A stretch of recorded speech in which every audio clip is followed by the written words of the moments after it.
My journey as a storyteller was quite powerful for me anyway. I've been writing for about 35 years, and about 18 years ago, I journeyed to Ghana, and I was taken to a place called Elmina Castle, and it was a place that all the Africans, or a number of Africans, were taken and then transported. And I was there with a whole range of other people who'd been going to Africa dressed in more African garments than the Africans themselves, and were taken around the place. And when I came back from that particular tour, I said, well, this is a really sanitized version of what I've been reading. I read Kajufu, I read Antioch, I read a whole range of things. And I said, I've read more than this, you need to tell me, you're here, you need to tell me. So after about half an hour, he then took me around and really revealed the situation. And that was horrific. And it was more, to actually experience it is a really traumatic event. And for me, I went into a place called the Place of No Return, and that's where all the Africans were taken and they were shipped out. And there's a kind of a doorway that's been hewn by the Portuguese, and it acts as a metric. And it acts as a metric because the Africans, if you were sick, if you were starving, you could actually go through that metric. If you weren't, if you were strong and still feisty, you weren't able to go through that. And that hit me. And I sat in that space crying. I wouldn't want anybody else to experience that sort of trauma. It's a trauma that actually crying doesn't help. And in my tears, a multicolored bird came in, singing, filling the whole space with song, and then perched. And it sung and sung and sung until I stopped crying, and then it left. And I realised that out of the most horrific situations can come beauty. And I came back to the UK as a storyteller. Now, I believe that that's my purpose, is to be a storyteller. Not just a purpose, it's my spiritual responsibility on this planet to do that. That's what I'm here for. It's beyond this, it's beyond money, it's beyond everything. In a way, all the speakers have said that. You need to believe in it. It needs to be part of your fibre. It needs to be the molecules that you wake up in the morning, they jiggle because this is what you have to do. And for me, I think that everyone has a story. Every single person. My mission in life is to make everybody a storyteller.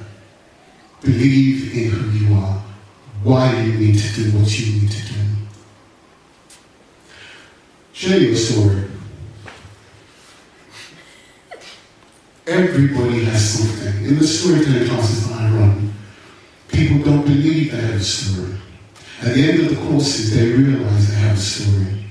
And it is powerful because it's that realisation that actually when you unlock your own story and you put it out there and you believe in it, it has a very powerful impact on you. We're all spending time trying to live somebody else's story. We're taught at school to read books about somebody else. We're not taught to read books about us.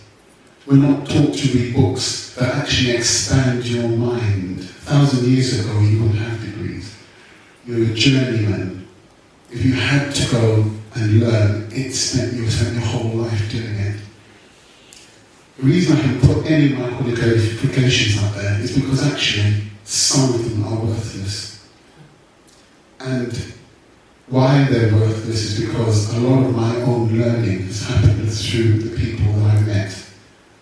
These people are the storytellers. Every time I go into a course, every time I meet them people, I am hungry to learn about me because people are going to tell me about me. And I'm going to have that privilege of helping people unlock their own stories. So one of the things that I've done, when I say done, it was a privilege to. I worked with a friend of mine called Ken McCalla, And the book is called Virtue in the Bone. And it was something we created because we wanted to tell our story. We wanted to tell it differently. We went to, I think, 30 or 40 publishers. Everybody said, there's no colour, you can't produce a book like that. So we did it on our own. And we went off and we sold it.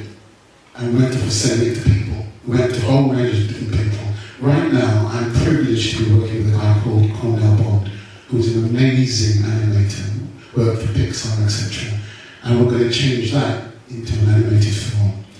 So at this point in time, we're about 3/4 of the way through the screenplay. And then we're going to be doing some other bits next year, and we're hoping that 2015, that will be on screens. But you can do it. And the one thing that I every time I do a story, every time I have this conversation, I'm actually saying, what is stopping me? What is the thing that is stopping me? And actually, that's what I hear, silence. Absolute silence. And I try and tell young people, adults, elders, the only thing that stops us is ourselves. The Buddha says that the most terrifying thing to deal with is yourself. And actually, that's why I don't compare myself to anybody else. Because actually, I've got to dig deeper. I've got to find who I am in order to make who I am resonate in the world. The only thing that's important is my soul. This is not important, actually. I have a terrible dress sense anyway, as you can see. Could you flip it again? For me, the whole point of my life is teaching speak peace. Right? Between us, there's a story. If I get you to understand your story, if you want to understand mine, we find a story in the middle. We find a way of communicating with each other. And we find a way not to hurting each other because I understand who you are. Very powerful, very simple, but very powerful. And that's what I'm trying to live my life. Every day, I wake up in the morning and go, I'm breathing. Oops. 1, 2. Oh, has it gone dead? It's gone dead. Okay. I wake up in the morning and I say, beautiful. Another day that I can squeeze 24 hours. Oh, that's very kind of you. You see, that's why my dress sense doesn't work. Okay. I wake up in the morning and I say, I have 24 hours to resonate with this world. What is there possible? So I write every time I can. I teach every time I can. I spend my time trying to get people excited about telling their stories. This is just one of the things I do. Storyworks. That happens every month. And then 3 times a year I run masterclass, which extends people's understanding of themselves through story.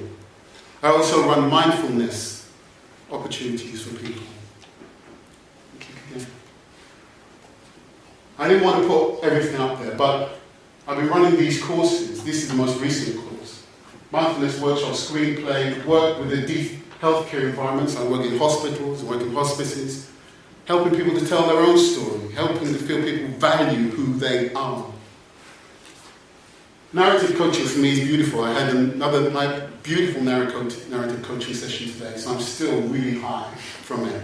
And it's great to just listen to people's story and give them an opportunity to unlock the door and change what they think they can't do. To actually think, oh, actually, that's where I want to go.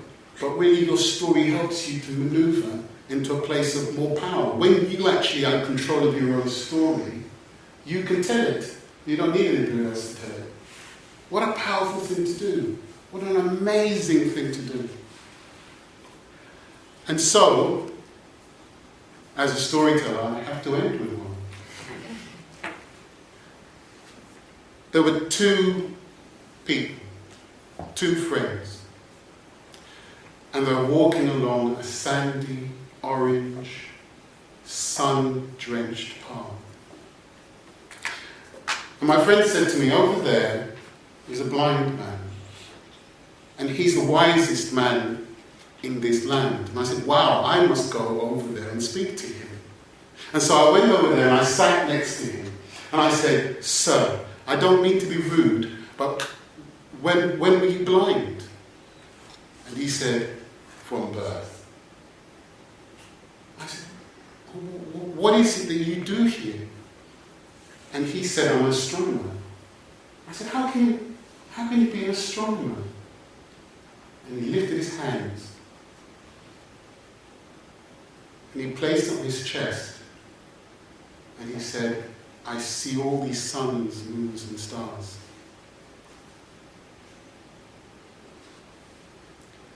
It's a real privilege to be here. Thank you very much. It's a real privilege to speak to people. It's a real privilege to hear your stories. And I hope that I can be of some use to many of you in my travel.